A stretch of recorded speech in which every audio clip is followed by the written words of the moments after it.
subscribe to our YouTube channel and press the bell icon to get the latest updates. How do you see this kind of very, very violent student politics in Bengal happening, and not now? This has been a tradition since the left era.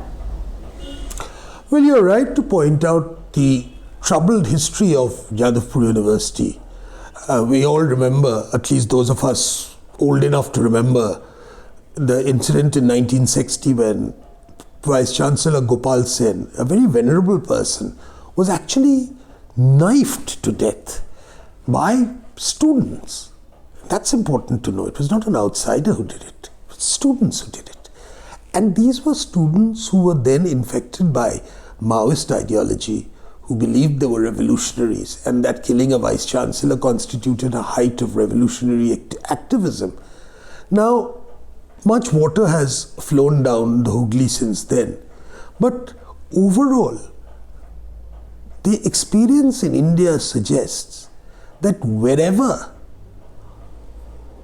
party political affiliations start becoming paramount, then violence becomes, conflict and violence becomes a part of the culture of that place. Jadavpur University is one of the better universities of West Bengal. JNU is probably the most lavishly funded university in India. And these are places which are now witnessing unacceptable levels of turbulence. I believe that while political education is a very important part of the larger well-being or larger growth of students, and I think they should be, they must be politically aware, politically informed, and politically educated. But there is a difference between that form of political awareness, to have discussions on subjects which are political, and from that to descend into political activism. I personally believe that we should have a culture whereby at least the campuses should be spared of all forms of political activity. A conscious depoliticization of activist politics inside the campus. If people are interested in doing activist politics, let them go outside the campus and do it. Let the campus be a safe zone, a sanitized zone in that. I think this will be good. What, according to you, is the way out, for this depoliticization of university campuses? I guess the political parties will also have some responsibilities. I mean, they can discontinue having a student unit in the colleges and universities. I think that would be a very encouraging step. I believe that you must have this sort of thing done with the cooperation of political parties, but I think the pressure on political parties must come from civil society itself.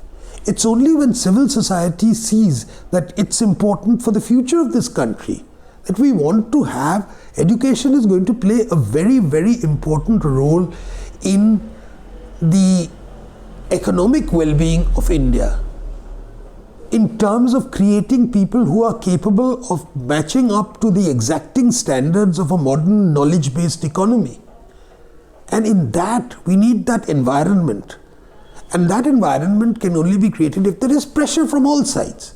And I believe that responsible political leaders should play a very big role in getting this facilitated. I believe that there should be partisan politics inside the campus, inside college premises, should be firmly discouraged, if necessary, by having such rules. You are a Bengali. You also have seen, you already mentioned about the killing of the vice-chancellor in Jadavpur University. So why student politics is so very violent? And you also mentioned about this Naxalite violence in Kolkata.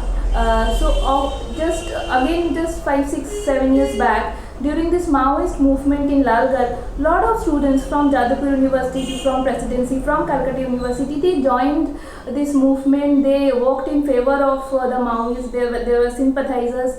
How do you see this kind of student mentality, I will say, and motivation, political motivation, of course? How do you see it? See, students have become cannon fodder for a lot of organizations which believe in violent disruption of Indian society. They are quite explicit in their belief that normal democracy through the ballot box doesn't work. In fact, they do disastrously when they fight elections.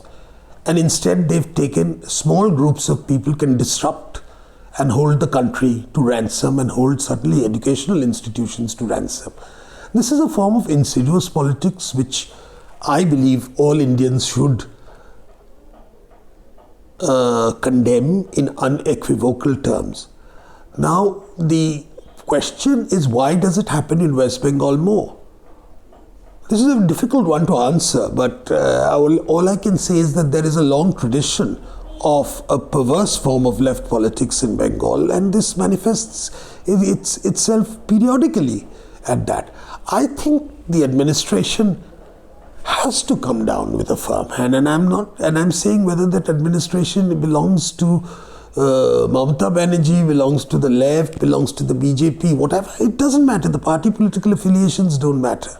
This is something which has got to be ended.